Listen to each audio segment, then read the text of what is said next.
Hello বন্ধুরা, আশা করি সবাই ভালো আছো। আজকে ভিডিওটা হলো ক্লাস 10 এর হলো উদ্যোগ বইয়ের কিভাবে তুমি প্রথম অধ্যায় প্রশ্ন দিতে পারবা সাজেশন আমি দিতাছি। আমিও এই বিষয়ে পড়তাছি। এই প্রথম অধ্যায় ব্যবসায় পরিচিতি এই বই পাঠ। তারপরে দেখো ওই বিষয়ে আমি গাইডলাইন দিয়ে রাখছি, তোমরা ওই বিষয়ই করো। ওই যে তোমার হলো আমি নোট করছি খাতায়, হলো এই বিষয়ে কি কি আছে বিষয় তুমি দাঁড়াও এই যে বড় হইলো বলতেছে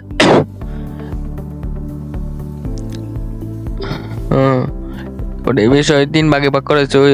তুমি প্রাচীন আর হলো মধ্যযুগ আর হলো আধুনিক যুগ।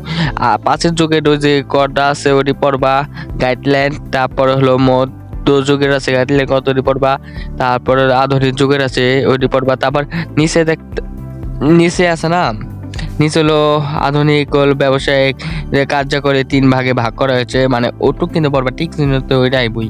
তারপরে ওই বিষয় পড়বা কি কি শিল্প বাণিজ্য, তারপরে প্রজন্ম শিল্প আসলো। তারপরে দেখো ব্যবসায়িক উৎপাদনে গুলো 6 ভাগে ভাগ করা হয়েছে। তারপরে প্রাকৃতিক পরিবেশ, তারপরে অর্থনৈতিক পরিবেশ, রাজনৈতিক পরিবেশ আছে, প্রযুক্তি পরিবেশ আছে, আইনগত পরিবেশ, সামাজিক পরিবেশ।